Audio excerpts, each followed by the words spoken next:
So Tyler, welcome back to another interview. Thanks for having me. Today's topic of the interview is something that people have been asking for a while, and that is how you embarked on your YouTubing journey. A little background. How long have you been YouTubing? I started my channel in September of 2021, so it's been about 2.5 years. Where were you in your life when you started your YouTube channel? I was staying in District 1 in Saigon. During that time there was a pretty major lockdown, so we weren't really allowed to go outside at all, and really just confined to being in the apartment. So what I started doing a lot back then was I would watch these vlogs about people traveling, and I thought that that was really cool, and it looked like something that I wanted to do myself, maybe try making vlogs like that. I was actually really inspired by a guy back then. He was called Ace Live, and now he's just called Ace, but he's an American YouTuber from Miami, if I'm not mistaken, and he was traveling. Like, he had actually come to Vietnam for a while, but he was doing a lot of stuff in South America. And I guess I was just in this state of like, I was really sad because it was like months and months of just staying inside and not being able to do anything. So I really felt the urge to like escape, and I found that escape through the travel vlogs. And then I thought, you know, if this guy's having such an impact on me with his vlogs, then, you know, that's something I'd like to do myself, and hopefully be able to bring joy to others by making fun vlogs like that. Were you watching YouTube before that? Not a lot. Really, the last time I had regularly watched YouTube was before I moved out here to teach English in Vietnam. So I was watching a lot of Ninja Teacher, Alex Stevenson's channel. I would binge watch that kind of every night, and just kind of getting excited about Vietnam and the upcoming move. So I think it's safe to assume that the content that you were viewing on YouTube revolves mostly around traveling. Yeah, that's right. At least the times where I'm like going on binges and stuff, it does relate to traveling and, yeah, kind of living abroad, that sort of sphere of YouTube. So would you say that that is what influenced you to start a channel vlog and not other styles or, you know, topics of vlogging? Yeah, I think for sure, because I like the travel vlog area, and I sort of liked the lifestyle that I was seeing from these travel vloggers, and I thought it'd be really cool if I could, you know, make that my reality, where I travel around the world and make videos for people to watch, and, you know, possibly make a living doing that.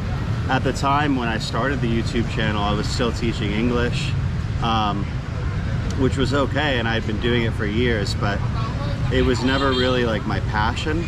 I never felt super excited about it. It always felt kind of like a job. So I was kind of yearning for that thing that felt like a passion that I was really excited about doing. And then once I started YouTubing, I realized, wow, I do like this a lot, and it's something that I'm gonna do no matter what. Even if it's just a hobby, I'll keep doing it. But if I could possibly turn it into a career, that'd be amazing. So what was your first YouTube video about? Well, my first YouTube video was about the apartment that I was living in. There was a tour of that apartment, and also like a cost of living breakdown in Saigon or in Vietnam.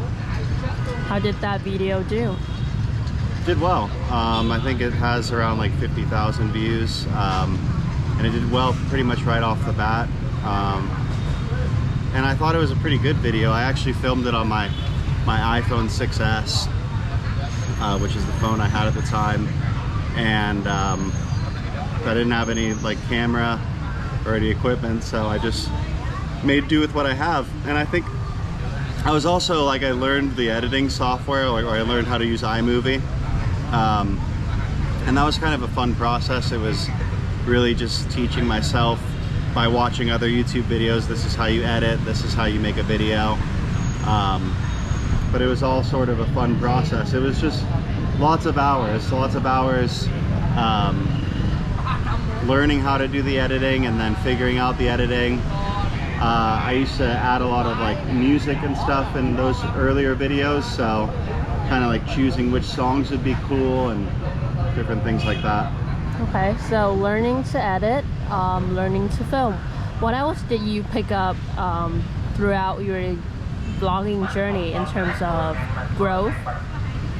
So like different skills related to YouTubing.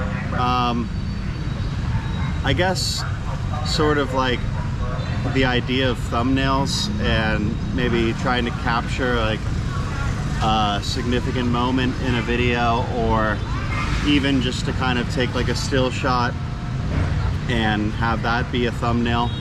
That was sort of an idea that I sort of learned over time. Yeah, the editing, and then also things like lighting. You know, whether or not I want to use a light if it's a really dark environment, or if I can just rely on the sunlight. Audio quality.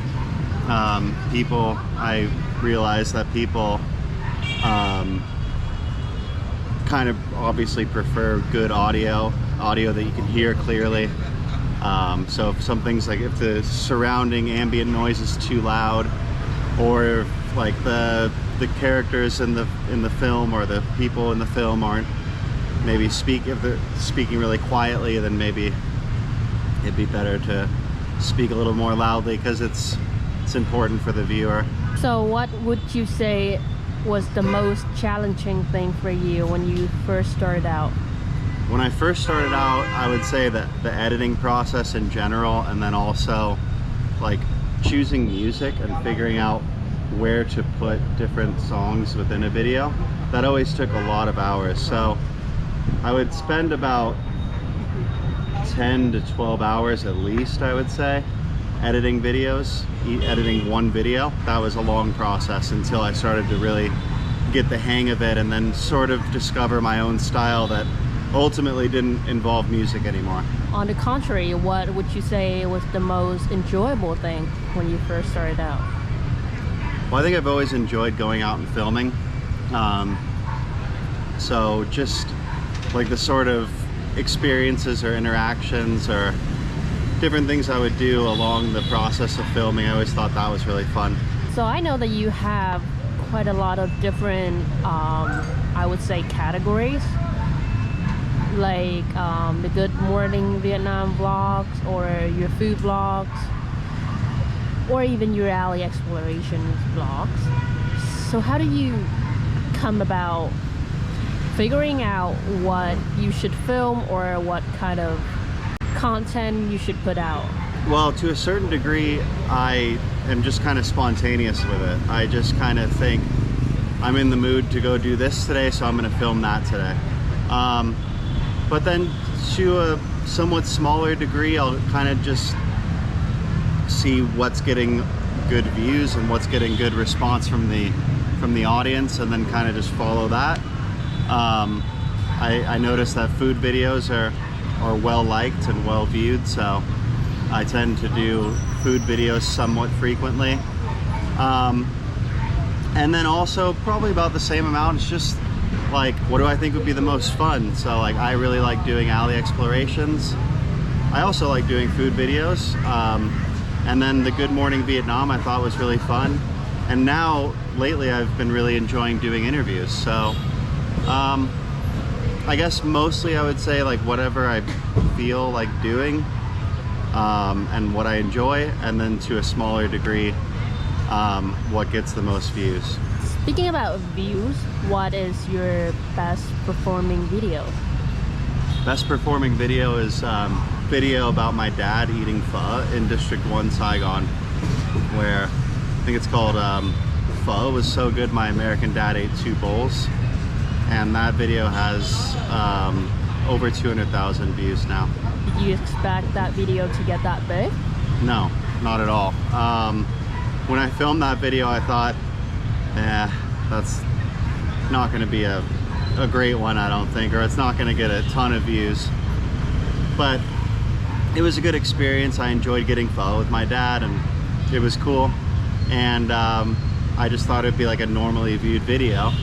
But then all of a sudden, like a month after I uploaded it, it started getting a lot of what they call impressions on YouTube, which is where they'll show your video thumbnail to a potential viewer and they can decide to click on it. So I was getting a lot of those impressions, like showing viewers, and then a good amount of people were still clicking on it and viewing it.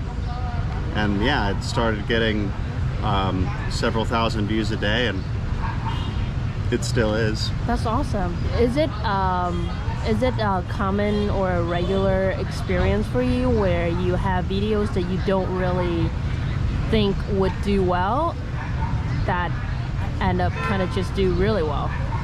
It seems to be, yeah.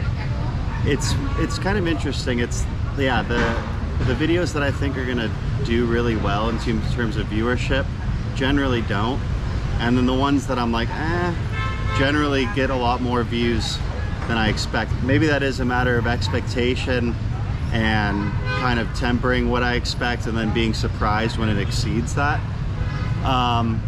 But then also I think there's something to be said for sometimes just keeping it really simple and not overthinking what I'm doing, because it tends to be when I put a lot of thought or like strain into the process that it doesn't really result in a better outcome. And when I kind of just take it a little easier and say, you know what, this is good, let's get it out there, and it seems a little bit more effortless. I don't know, there's something about that tends to just attract more people to view it for some reason. That's some interesting insight. So, would you say that that is the sort of mindset that people who want to start YouTubing should pick up? And do you have any other sorts of insight that you've gained through your YouTubing journey? I think that's definitely an important thing to keep in mind. So I think especially when I first started, I was very concerned about making like perfect videos or somehow being as good as I could possibly be at everything.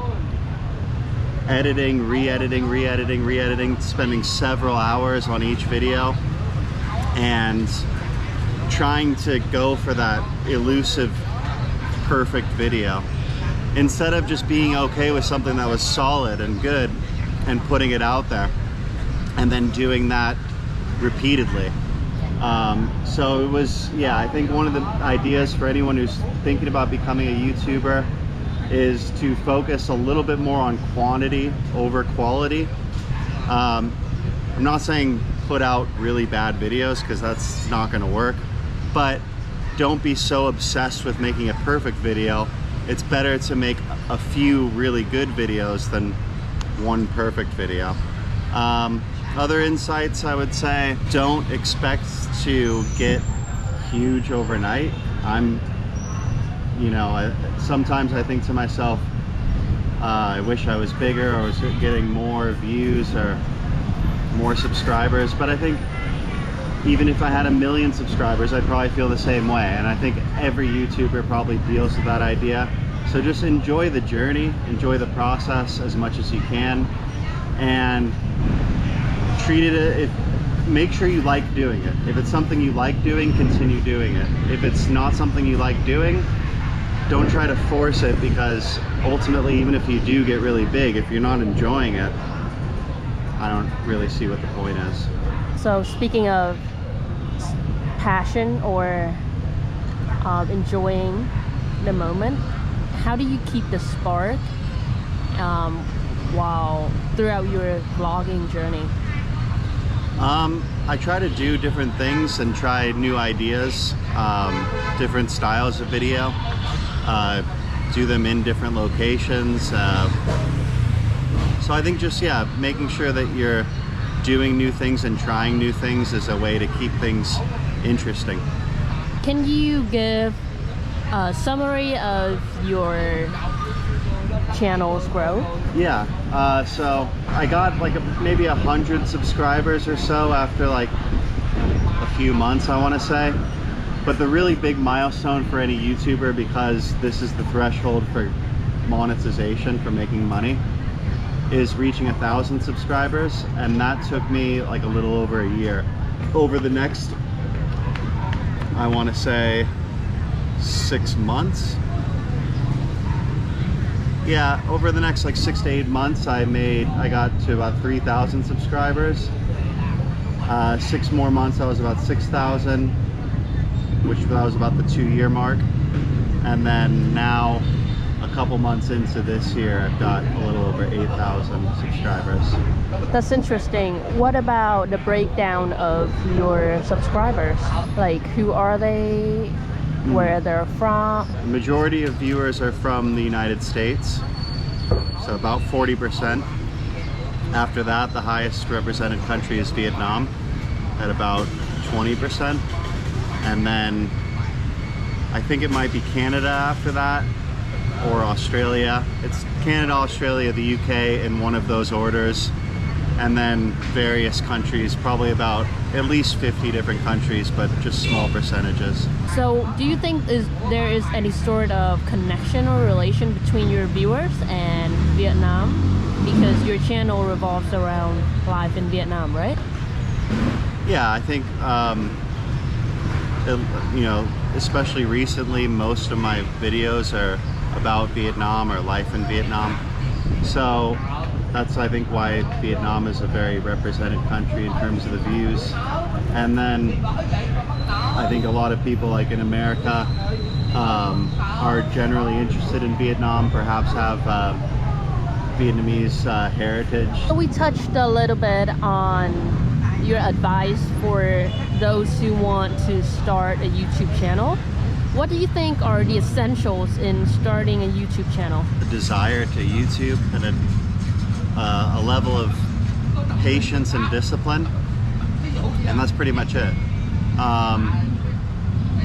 Going out there, being willing to do the work and have the patience to understand that immense growth's not going to happen quickly, usually. So being willing to just kind of chug away, you know, keep swinging the axe at the tree until it finally starts to come down, I guess, as I've attempted a metaphor. Yeah, I think a lot of people are kind of inhibited by the idea that, oh, I don't have the right equipment, or I don't have this or that, so I'm not going to make good videos. But that's definitely not the case. Like I said, in my first video, I just took my iPhone and walked around. So it's not about the equipment, it's definitely about the desire. So if you've got a desire to do it, everyone's got a camera phone, then you can do it. Yeah, so I think those are the main things. What about in terms of deciding what to film about? I think you can use a combination of like whatever you're inspired to do, plus the things that you see on YouTube that you like, plus ask friends and family, and eventually ask the viewers that you have what they like. So a combination of all of those things can be a good source of inspiration for your videos. And then, as much as you can, don't confine yourself to just one idea or one way of doing things. Try to continue to expand the way that you do things, because you might find that you like certain styles a bit more, or certain topics a bit more. So be willing to be sort of flexible and try different things.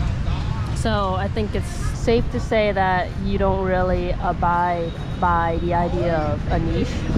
I think a little bit I do, but I'm not like super tied down to the idea of I have to do videos about this. That said, I'm probably not going to make a video about like video games, because that has really nothing to do with what I do in terms of travel and lifestyle. So I guess I'm not super tied down to a niche, but I am at least not just going to do absolutely anything. I think these are going to be very valuable insights and opinion for those wanting to start a YouTube channel. Thank you. I think you asked really insightful questions. All right, so what are your plans for your channel? Where do you see your channel going in, let's say, a couple years? Well, I want to do a lot more traveling, so I plan on expanding my videos outside of Vietnam. So definitely want to explore more of the Southeast Asia region. So Thailand, Laos, Cambodia, Philippines. I want to make videos from more places, and then I want to keep doing like new topics like this. So I like this interview topic or style of video, so I want to keep doing that. I'm going to continue to do things like the food videos and the alley explorations and the daily updates, like the Good Morning Vietnam style, but just continue to explore different styles and different topics. Good luck. I think you're really talented, and I definitely have faith in you that you get there. One last thing to wrap this interview up.